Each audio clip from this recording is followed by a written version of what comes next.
नहीं रह सकता। हमारा प्रेम का देश है और प्रेम के देश में वेद की शिक्षाएं और वेद का कार्य इस जगत में, प्रेम के जगत में इसकी कोई आवश्यकता नहीं। और तुम रहोगे तो हम शुद्ध प्रेमी नहीं बन सकते।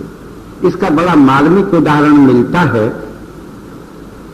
श्री व्यास जी महाराज थे ना, तो व्यास जी महाराज को नित्य रास का दर्शन होता था।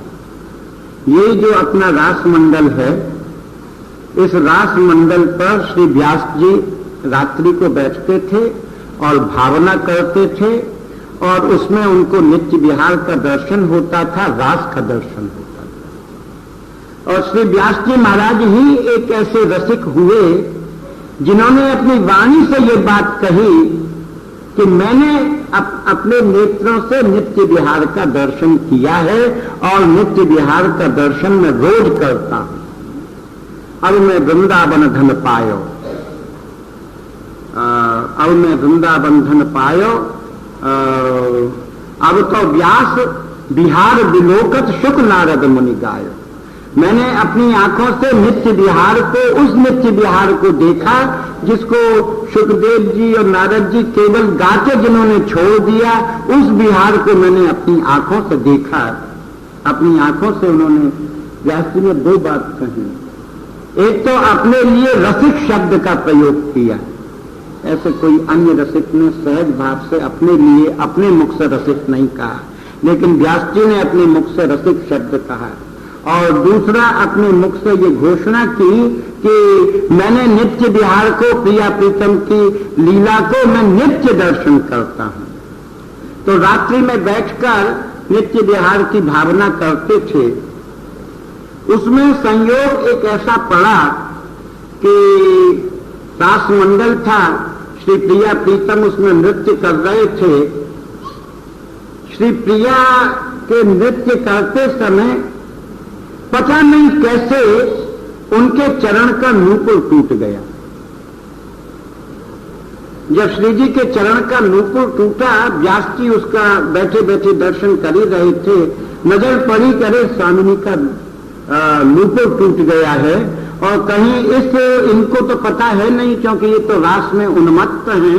अगर कहीं असावधानी से ये नूपुर का कोई मनिया चरण में आ गया तो गजब हो जाए। क्या करें? एक गंवारी सी बात तो ये थी कि उनको पकड़ लेते और पकड़ कर रोक कर कहते कि मेरा नूपुर टूट गया है, इसको मैं बांध देता हूं।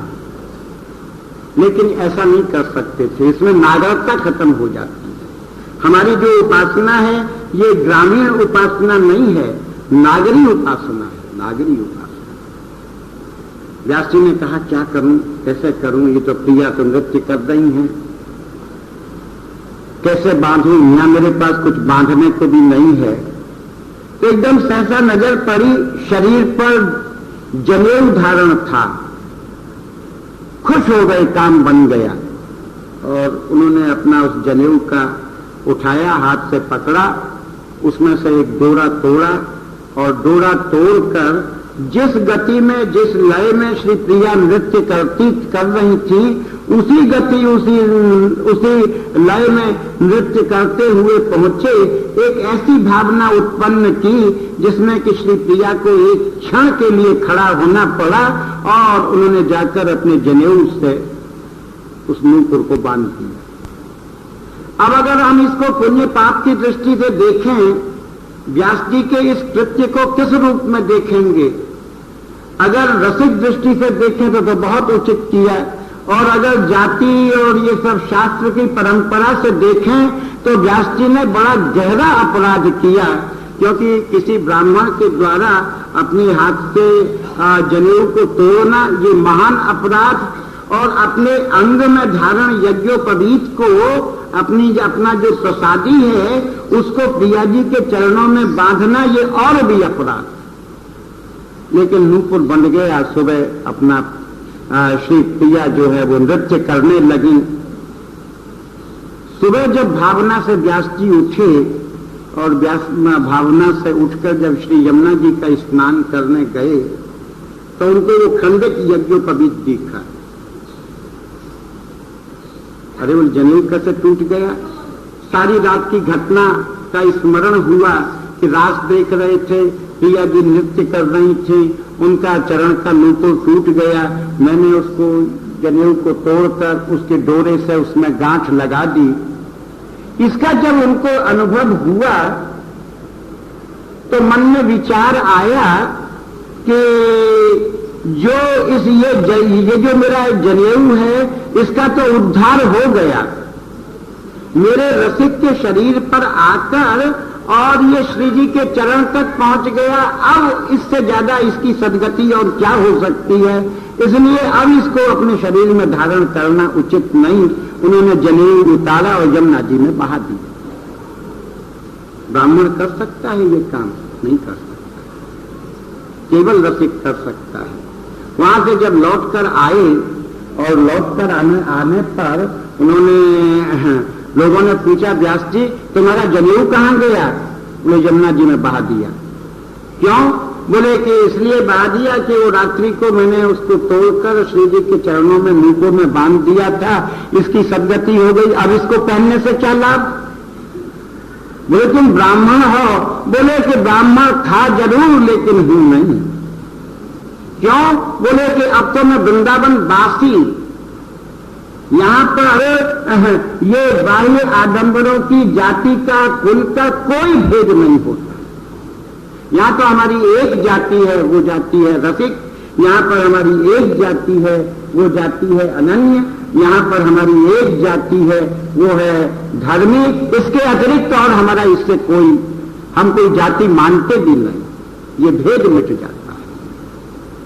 जितनी आसानी से हमने कह दिया उतनी आसानी से मिटने वाला नहीं है। हमारे मन में न मिटा तो हर एक के मन में तो क्या मिटेगा, लेकिन होता है। एक हमारे यहाँ महात्मा थे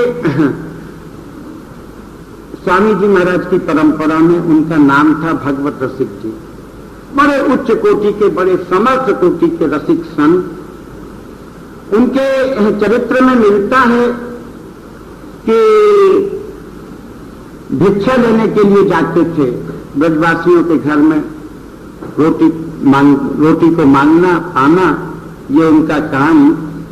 एक दिन संयोग की बात भजन के आवेश में मालूम पड़ा नहीं और एक भंगी के द्वार पर चले गए और जाके कहा कि भिक्षा दे। भंगी ने कहा, महाराज कहाँ मैं, कहाँ आप, मैं आपको कैसे दूं? बोले नहीं तू हमको रोटी ला। उसने लाके बेचारे ने जो रूखी सूखी सी थी, क्योंकि वो जो भंगी था वो आज से 250 बरस पहले का था, आज का नहीं। आज के भंगी के पास तो, शूद्र के पास सब साधन, वो बेचारा कहीं से लाता था, रूखा सूखा टुकड़े कहीं मिलते थे, एक रोटी उठा के उनको दे दी। उनके यहाँ पर कोई संत आए, वो जाति के ब्राह्मण थे। उन्होंने कहा कि भूख सी लग रही है, तुम्हारे पास कुछ है क्या? बोले हाँ है, अभी लाया हूं। वो भंगी की यहाँ से जो रोटी लाए थे वो उसको उठाकर उस ब्राह्मण साधु को दे दी। अब उनका कोई निंदक था, उस निंदक ने बोले आज मौका मिला बदला लेने का। संसार में देखिए संतों के भी निंदक होते हैं, शत्रु होते हैं। उन्होंने कहा कि इसमें ब्राह्मणत्व खत्म कर दिया, भंगी की रोटी खिलाकर बड़ा अपराध किया, इसकी शिकायत करेंगे इनके गुरु जी से। आप लोग वृंदावन गए हो तो आपने टट्टी स्थान देखा होगा, परिक्रमा के मार्ग में पड़ता है। वृंदावन का बड़ा सिद्ध स्थल है, बड़ा सिद्ध स्थल, स्वामी जी की परंपरा से का स्थान है और वहां बड़े उच्च कोटि के रसिक वहां विराजते हैं। उसी परंपरा के शिष्य थे। सायंकाल भगवत रसिक अपने गुरु का दर्शन करने के लिए गए और गुरु को प्रणाम किया। गुरु जी ने कहा दूर रहना, दूर। बोले क्यों महाराज, क्या बात है? बोले मेरे पांव मत छूना। क्यों? बोले अगर तूने पांव छू लिया तो मुझको स्नान करना पड़ेगा। स्नान क्यों करना पड़ेगा?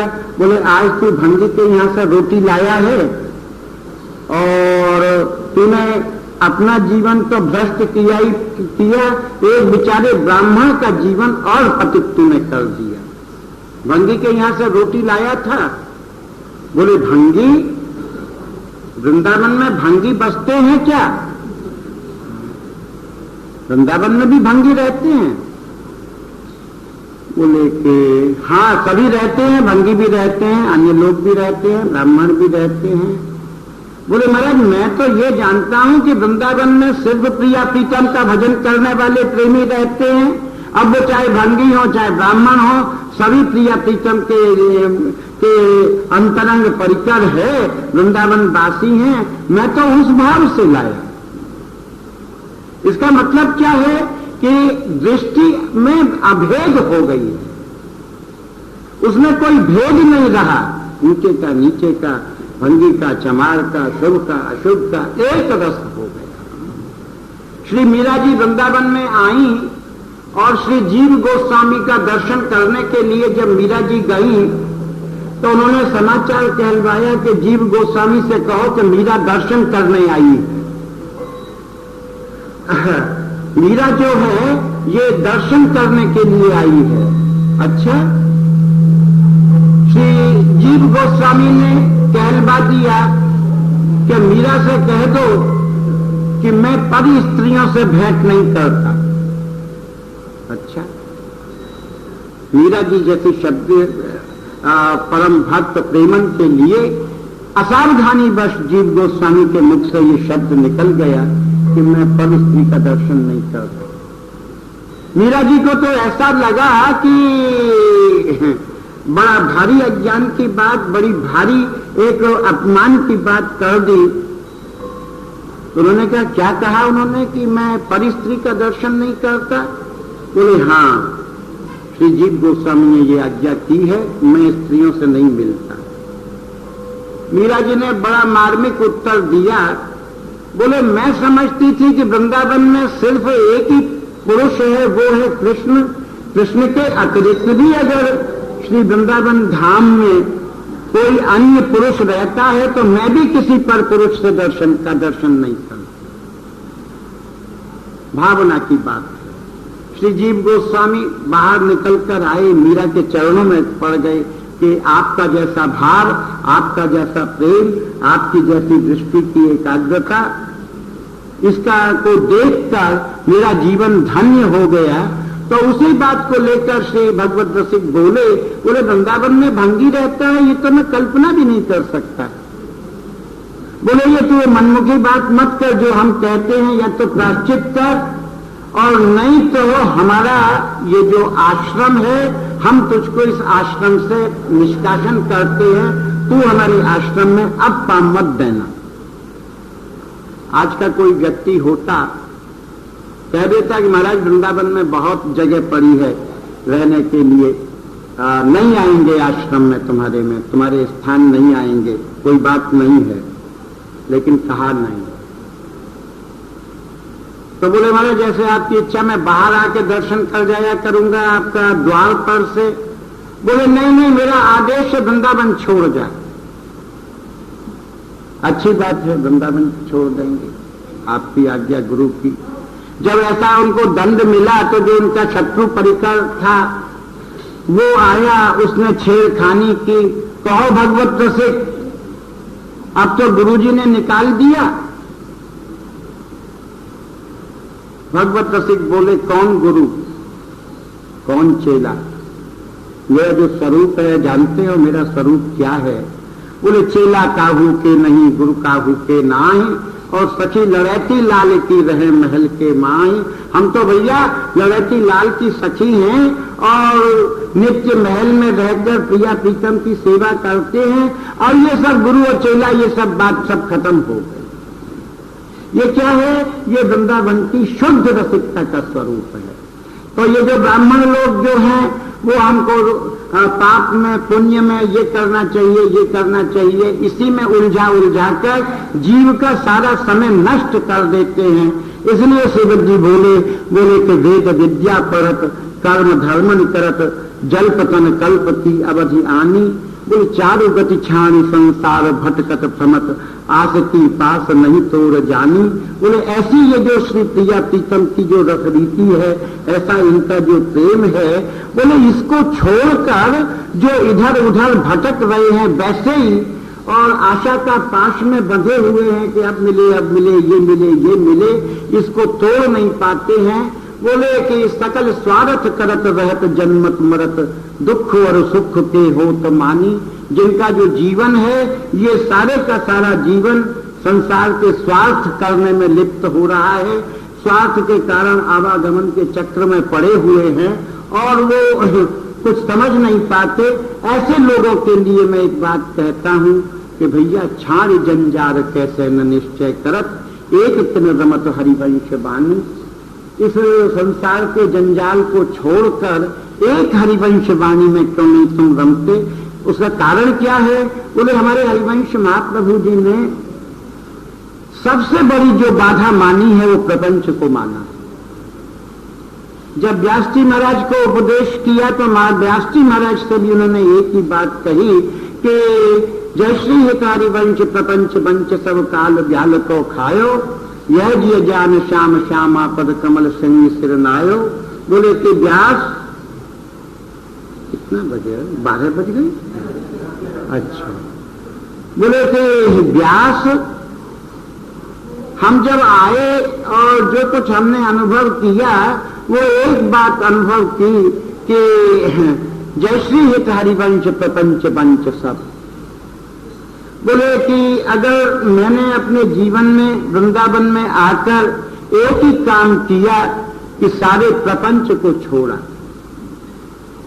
देखिए हरिवंश महाप्रभु जैसा समर्थ रसिक, जिसकी वाणी में करोड़ों कोयलों की मिठास लज्जित हो जाए इसकी मधुरता के आगे, इतना सुंदर व्यक्तित्व, अगर ये जैसे अन्य आचार्य लोगों ने अपने धर्म का प्रचार किया, ऐसे प्रचार करने हरिवंश महाप्रभु निकलते तो राधा वल्लभ संप्रदाय का कुछ विस्तार या इसका जो भी कुछ स्वरूप होता वो कुछ और होता। महाप्रभु जी तो केवल श्री वृंदावन से वृंदावन आए, एक बार जरूर श्री राधा कुंड पधारे जहां पर कि उनकी बैठक आज भी विद्यमान है, और वृंदावन में भी कोई ऐसा संपर्क नहीं रखा, किसी से मिलना जुलना ज्यादा बात करना ये कुछ भी नहीं रखा। अपने को प्रिया प्रीतम की प्रकट और मानसिक दोनों सेवा में ढाल दिया। बड़ा बुरा लगता था जब कोई उनसे मिलने के लिए आता था, क्योंकि सेवा में से समय निकालकर उसको देना पड़ता। व्यास जी महाराज जब आए और व्यास जी महाराज जब मिलने के लिए आए तो श्री हरिवंश महाप्रभु जी श्री जी की सेवा करके रसोई में चले गए, पधार गए। रसोई में जाकर और वो सारी तैयार करके श्री जी का अमनिया बना रहे थे। किसी ने कहा महाराज कोई पंडित आपसे मिलने आया है। बोले अच्छा। बुरा लगा, सेवा का समय ये विघ्न कहां से आया। आप लोग भी जो सेवा करते होंगे उस समय आपके पास कोई व्यक्ति आ जाए या कोई फोन की घंटी बज जाए तो मन में एक आलस्य सा, एक अनखनाहट सी आती है कि 24 घंटे में 10-20 मिनट को तो आते हैं, अब भी चैन नहीं लेने देता। कोई पूछो किसका है, कौन है। जब कोई बहुत ही आवश्यक व्यक्ति हो तो व्यक्ति सेवा छोड़ता है और नहीं तो कह देता है कि उनसे बोलो कि 10-20 मिनट आध घंटा लगेगा, प्रतीक्षा करें। महाप्रभु जी जब रसोई की सेवा में प्रवेश किया और वहां पर उनको कुछ मन में खिन्नता सी हुई, एक बार कह दिया, कह दो कि अभी नहीं मिलेंगे, अभी हम सेवा में हैं। लेकिन तुरंत जो अंदर का प्रेम है वो उमड़ा। पता नहीं कौन जीव है, किस आशा को लेकर, किस भावना को लेकर आया है, मुझसे मिलने आया है। मैं 2 मिनट में देख लेता हूं क्या कहता है। तो इशारा किया कि उसको यहां भेज दो। जब व्यास जी आए, उन्होंने श्री हरिवंश महाप्रभु के मुखार बिंद का दर्शन किया तो कहिए व्यास जी को क्या नाम है? बोले व्यास, हरिराम व्यास। क्या काम है? बोले कुछ महाराज चर्चा करना चाहता हूं। अच्छा। महाराज जी ने जो सिगड़ी के ऊपर जो पात्र रखा था जिसमें रसोई बनानी थी, उसको उठाकर भूमि पर रख दिया। व्यास जी पंडित तुरंत प्रश्न किया, बोले महाराज जी काम करना हाथ का काम और बात करना मुख का काम, आपने ये सिगड़ी के ऊपर से पात्र नीचे क्यों रख दिया? बड़ा तार्किक प्रश्न है। हाथ का काम है जो ये सिगड़ी से ये सारा काम करना कर्मेंद्रिय का, बात करना ज्ञानेंद्रिय का। आप मुख से बात करो, अपना ये भी दाल सब्जी जो कुछ बनाना है ये भी करते जाओ। उसके उपदेश में महाप्रभु जी ने इस उपदेश को कहा, बोले यह जो एक मन बहुत ठौर कर कही कोने सच पायो, जहां तहां विपति जार जुग तीनों प्रगट पिंगला गायो, गए तुरंग पर जोर चढ़त हति परत कौन पे ढायो, कही दो कौन अंक पे राखे जो गणिका सुत जायो, जय श्री हित हरिवंश प्रपंच वंश सब काल दयाल को खायो, यह जिय जान श्याम श्यामा पद कमल संगी सिर नायो। हमने सुना व्यास जी तुम बहुत पंडित हो। बोले हाँ। बोले एक व्यक्ति के पास एक ही मन होता है और एक मन से एक समय में एक ही काम हो सकता है। तुम बता सकते हो कि एक मन से कोई व्यक्ति अनेक काम कर सकता है एक समय में? बोले नहीं कर सकता। ब्रज गोपांगनाओं को जब श्री कृष्ण ने, उद्धव ने श्री कृष्ण छोड़कर और ब्रह्म की उपासना करने का उपदेश किया, तो ब्रजगोपियों ने असमर्थता प्रकट कर दी कि हमारे अंदर कृष्ण इतना हृदय में बैठा हुआ है, हम तुम्हारे ब्रह्म की उपासना नहीं कर सकते। उद्धव बोले कि ऐसा करो, कृष्ण की भी करो और ब्रह्म की भी करो। बोले क्या कहता है उद्धव, पागल है क्या? बोले उद्धव मन नाही 10-20, उद्धव मन 10-20 नहीं होते। एक मन था वो भी हमारे पास नहीं है, वो भी चला गया है। कहाँ चला गया? बोले एक हो तो सो गयो श्याम संग तू आराध है ईश। एक मन था उसको भी प्रियतम श्याम ले गए, अब तेरे इस ब्रह्म की उपासना कौन करे? तो महाप्रभु जी ने व्यास जी से कहा, यह जो एक मन बहुत ठौर कर कही कोने सच पायो, जहां तहां विपति जार जुग तीनों प्रगट पिंगला गायो। बोले तुमने भागवत पढ़ी? हाँ पढ़ी। भागवत में एक पिंगला वेश्या का चरित्र आता है। पिंगला नाम की वेश्या किसी शहर में रहती थी और सायंकाल अपना पूरा श्रृंगार करके और अपने मकान के सामने बाहर झरोखे में आके बैठ जाती थी और संसार के जो देह लोलुप पुरुष हैं उनको देखती थी, उनका प्रतीक्षा करती थी। और कोई भी उधर से गुजरता था तो वेश्या के मन में ये भाव रहता था कि ये व्यक्ति जरूर आवेगा, ये जरूर आवेगा। एक दिन संयोग की बात, सायंकाल बैठी और सायंकाल बैठी बैठी सायंकाल से रात्रि हुई, रात्रि से अर्धरात्रि हुई, सारा रात व्यतीत हो गई, कोई भी पुरुष उसके पास नहीं आया। उसका जितना भी ये गजरे फूलों का श्रृंगार जो उसने धारण किया था सब कुंभला गया, सब गिरने लगा, सारा शरीर मलिन हो गया, थक गया सारा शरीर। तो जब अपने बिस्तर पर जाकर पहुंची तो बिस्तर पर जाकर उसके मन में एक विचार आया, एक बोध आया कि मैंने इन संसार के कामी पुरुषों का जितनी तल्लीनता से, जितनी तन्मयता से मैंने इनकी प्रतीक्षा की, इनका अपने घर में आने का के लिए संभावना इसमें खोजी, अगर इतनी तन्मयता का आधा भाग भी कहीं प्रभु के स्मरण में लगाया होता तो मुझे शायद प्रभु प्राप्त हो गए होते।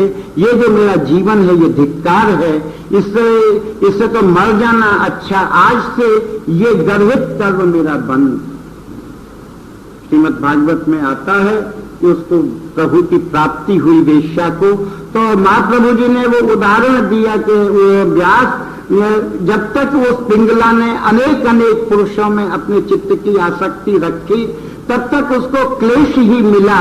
और जब सबके तरफ से आसक्ति हटाकर और एक प्रभु के चरणों में उसको केंद्रित की, तो उसके जीवन का उद्धार हो गया।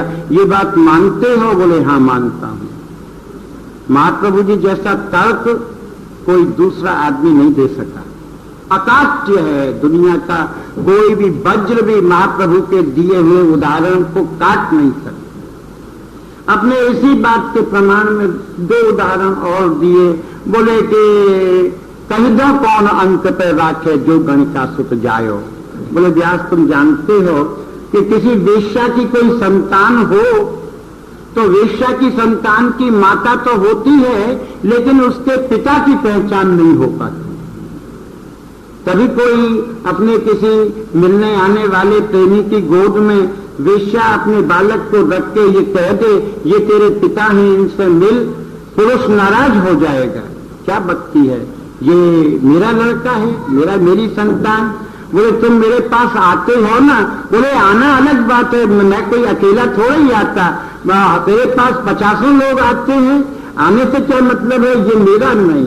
तो जैसे वेश्या के संतान का पिता नहीं होता, कारण बोले इसलिए कि उसके पास अनेक पुरुषों से संबंध रहता है। और इसी तरह से द्वैत रंग पर जो चढ़त हठी परत कौन पे धायो। बोले कि कोई व्यक्ति एक समय में एक ही घोड़े पर सवारी कर सकता है, 2 घोड़े पर सवारी नहीं कर सकता। तो कोई जबरन करना चाहे तो बोले पहले तो कर नहीं सकता, और अगर कर लेगा तो दौड़ नहीं सकेगा, और अगर दौड़ पड़ा तो गिर पड़ेगा। है कि नहीं? बोले हाँ है। बोले महाराज आपने ये सब संसार का स्वरूप बताया, इसका सार तत्व क्या है? तो बोले इसका सार ये है कि जय श्री हित हरिवंश प्रपंच वंश सब काल व्याल को खायो। बोले भैया ये चेष्टा करना कि इस मनुष्य शरीर को प्राप्त करके जो ये रात दिन अहर्निश प्रपंच लगा हुआ है, इसको धीरे धीरे धीरे धीरे धीरे धीरे इसको छोड़ना तो पड़ेगा ही। और छूटेगा कब? जब हमारी संसार में से अरुचि उत्पन्न होने लगेगी। अपनी आवश्यकताओं को व्यक्ति जब प्रपंच छोड़ेगा तो अपनी आवश्यकताओं को थोड़ा कम करना पड़ेगा। हमने ऐसे लोग देखे कि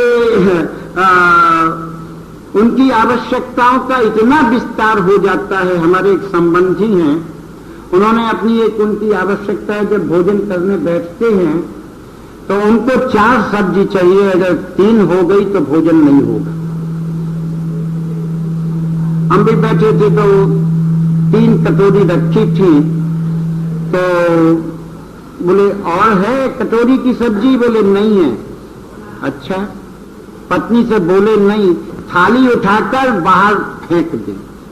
ने ये क्या किया? बोले ये बड़ी कूड़ है, मेरी बड़ी आलसन है, इसको मालूम है कि मैं 4 सब्जी रोज खाता हूं, इसने 3 ही बनाई। हमने 3 बनाई तो कोई पहले तो नहीं हो गई, 3 है तो 3 सही, 2 है तो 2 सही। गृहस्थ आश्रम है, गृहस्थ आश्रम में जैसा समय पर मिल जाए उससे उसका बिना कष्ट पाए हुए और उसको पा लेने से सुख मिलता है, शांति मिलती है। कभी कभी ऐसा भी होता है कि कोई मेहमान आ जाता है, कोई सब्जी वगैरह नहीं मिले, तो ये अचार वगैरह है, अचार न हो तो नमक तो कहीं गया नहीं है। इसका परिणाम क्या होगा कि व्यक्ति का जो चित्त है वो शांत होता जाएगा, उसका जो चित्त है वो संयमी होता जाएगा। तो सेवक जी महाराज ने इसी का संकेत किया, महाप्रभु जी ने यही संकेत किया। बोले जय श्री हित हरिवंश प्रपंच वंश सब।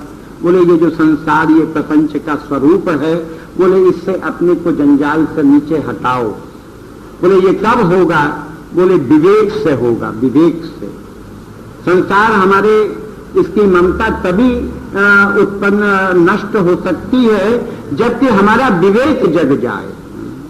विवेक का मतलब हम ये मानने लग जाएं कि हम ये संसार में जितने भी लोग हैं हम सबकी एक घड़ी है मिलने की, हम सबको साथ रहने का एक अवसर है, एक थोड़ा सा समय हमारे पास में है, और जाने कब संयोग है, कब मिलना हो, कब बिछोड़ना हो, इसलिए ज्यादा ममता क्या पालना।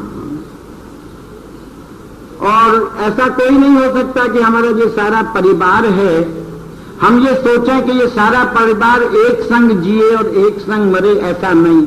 आगे पीछे का अंतर इसमें लगा ही रहता है। कभी स्त्री पहले जाती है, कभी पुरुष पहले जाता है, कभी बालक पहले जाता है, पिता के सामने बालक चला जाता है। आदमी रोता है, क्यों रोते हो? बोले मेरा बालक चला गया। कितना बड़ा बालक चला गया? बोले 25 साल का जवान लड़का, इससे ज्यादा कष्ट और क्या हो सकता है। मैं जीता रहा, मेरा लड़का चला गया। हमने कहा देखो, तुम्हारी संतान है, तुम्हारी आत्मा का अंश है, तुम्हारे सामने से गया है, दुख होना स्वाभाविक है, तुमको थोड़ा धैर्य रखना पड़ेगा। बोले महाराज धैर्य तो रहता ही नहीं है, रात दिन वही वो दिखता है। नहीं, ये तो सब स्वाभाविक बात है, लेकिन धैर्य को जो तुम्हें जो मिलेगा वो तब मिलेगा जब तुम्हारे अंदर विवेक होगा।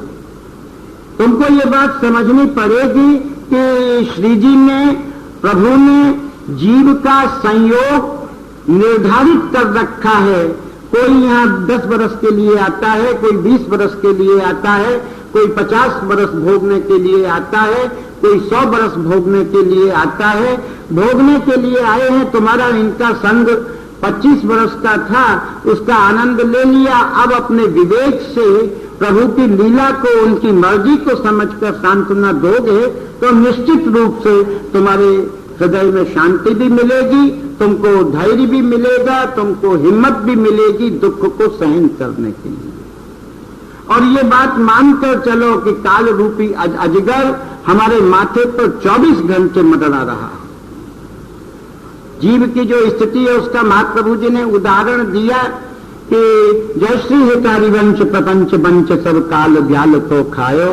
बोले यह जिय जान श्याम श्यामा पद कमल संग सिरनायो। ये जो संसार है ये काल रूपी अजगर का ग्रास है। और इसकी बड़ी रोचक कथा है कि देखिए अजगर जो होता है ना, वो मुंह फाड़े खड़ा रहता है। उसका जब मुंह फटता है तो वो ऐसा लगता है कि जैसे कोई गुफा है, और उस गुफा के भ्रम में उछलकर एक मेढक उसमें बैठ जाता है और वो समझता है कि मैं एक बड़ी सुरक्षित गुफा में बैठा हूं। मेढक उसमें बैठ के क्या करता है कि जब मक्खी इत्यादि उड़कर उसके मुंह के पास आते हैं ना, तो मेढक उसको निगलता है। महाप्रभु जी ने कहा कि देखो कितना बड़ा इसका अविवेक है मेढक का, कि अपने को इसमें जो अजगर का जो खुला हुआ मुख है उसमें बैठा हुआ मेढक अपने को सुरक्षित मान रहा है और दूसरे को काल का ग्रास बना रहा है। जैसे ही इसका मुख बंद होगा मेढक अजगर के पेट में चला जाएगा। यही स्थिति हमारे जीव की है, हमारे जीव की। हम काल के घर में बैठे हैं और काल के घर में बैठकर काल से ही डर रहे हैं। इससे बड़ा मजाक कोई हो सकता है? आदमी किससे डरता है? बोले मृत्यु से। कोई भी आदमी मृत्यु के नाम से भयभीत हो जाता है और उस चीज से भयभीत होता है जो कि अकाट्य है, जिसको कोई काट नहीं सकता। तो ये विवेक बताता है कि जन्म क्या। देखिए ये हम लोगों का जो जन्म है ना, ये जो हम लोगों का जो अस्तित्व है, ये एक यात्रा है। कल भी हमने कही थी। यात्रा कहां से होती है? बोले जन्म से। जन्म में कितने अक्षर हैं? बोले 2.5। पहला अक्षर है जा, उसके बीच में है आधा ना और उसके अंत में है मां। बोले व्यक्ति जन्म लेता है और मृत्यु के पास चला जाता है और बीच में उसके पास जो है बोले वो भी पूरा ना नहीं है, आधा ना है, आधा ना। आधा ना का मतलब क्या है? बोले आधे ना का मतलब है कि है भी और नहीं भी है। इसकी एक बड़ी बोध कथा मिलती है।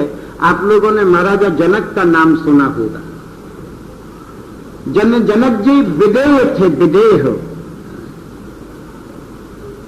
उनके विषय में ये ख्याति थी कि देह होते हुए भी उनको देह का, उसके देह के भोगों का उनके प्रति कोई आसक्ति नहीं, सहज निर्लेप भाव से रहते थे। तो महाराजा जनक ने एक दिन एक सपना देखा।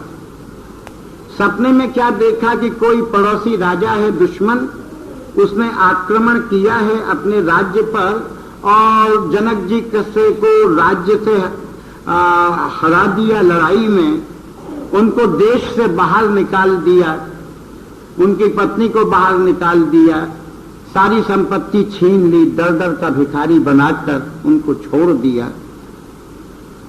अब उनको भूख लगी तो राजा थे, मांग सके नहीं। एक चांडाल था, चांडाल ने कहा तुम बहुत भूखे मालूम पड़ते हो। बोले हाँ भूखा तो हूं। बोले ये लो रोटी। जनक जी का हृदय कांपा, एक चांडाल की रोटी, मैं जनक राजा चांडाल, इसकी रोटी कैसे खाएं? सारा शरीर पसीने से कांप गया, लेकिन भूख लग रही थी। रोटी ली तो उसको कुत्ता ने झपट लिया। जब कुत्ता झपटा, भूख के मारे बेहुअल, तो जनक जी उसके पीछे पीछे दौड़े और कुत्ता आगे आगे दौड़ा रोटी लेकर। तो जैसे तैसे एक ईंट मारकर कुत्ते को रोककर उसके मुख में फंसी हुई रोटी थी, जनक जी ने उसको निकाली और निकाल कर उसको खाने लगे। इतने में आंख खुल गई। जब आंख खुली तो देखा कि वही राज्य है, वही पलंग है, वही सारी जो विलास की सामग्री है वो सब हैं, दास दासी हैं, और न कोई रोटी न कोई कुत्ता, सब कुछ जो जो का त्यों। तो जनक जी ज्ञानी थे। उनके मन में प्रश्न हुआ कि अभी आंख मुदने पर मैं जो देख रहा था वो सच है कि जो आंख खुलने पर देख रहा हूं वो सच है? एक मन में प्रश्न उत्पन्न हुआ और उसने एक बड़ी उथल पुथल मचा दी कि वो क्या चीज थी कि मैं मुझको रात में लोगों ने, दुश्मन ने मेरे ऊपर आक्रमण किया और मैं हारा, युद्ध में हारा और रोटी के लिए भागा। आखिर ये क्या? ये इसलिए प्रपंच क्या है, ताल ब्याल का अजगर क्या है, इसके लिए एक बड़ी मार्मिक बोध कथा है। तो उन्होंने कहा कि मेरे दरबार में बड़े बड़े गुणी, बड़े बड़े विद्वान लोग बैठते हैं, मैं वहां जाकर ये प्रश्न रखूंगा, मैंने सपने में जो देखा था वो सच है अथवा जो मैं जागने में जो देख रहा हूं वो सच है। और ये कोई ऐसी असंभव बात नहीं है। हम सब लोग रोज सोते हैं, रोज रात को सोने में सपना देखते हैं। सपने का संसार अलग होता है, जगने का संसार अलग होता है। इन दोनों के बीच का अंतर क्या है, ये एक समझने की बात है। तो महाराजा जनक अपने दरबार में गए। उनके दरबार में बड़े बड़े ज्ञानी महर्षि, बड़े बड़े योगी सिद्ध आते थे, जिनके यहाँ सुखदेव जी जैसे शिक्षा लेने जाएं उसके ज्ञान का क्या ठिकाना होगा। तो जनक जी ने सारे दरबार में कहा कि मैं आपसे एक प्रश्न करना चाहता हूं। मैंने इस तरह से सपना देखा है, तो मैंने जो सपना देखा वो इसमें सच क्या है? सपना सच था या मैंने जगने में जो देखा वो सच था? सारे पंडित, सारे विद्वान चक्कर में पड़ गए। बोले महाराज सपना ही है, ये तो ऐसे आते। बोले ये सब बहलाने की बात मत करो, ठीक ठीक उत्तर दो कि मेरा सपना सच था या मैंने जगने में जो देखा वो सच है। जब कोई उत्तर न दे सका तो उन्होंने अपने गुरु श्री अष्टावक्र जी को बुलाया। अष्टावक्र जी के सामने बोले गुरुदेव, मैंने ऐसा रात को घटना घटी, सुबह ये घटी, मैं आपसे पूछना चाहता हूं कि रात का सच था सपना या जगने में जो देखा ये सच है?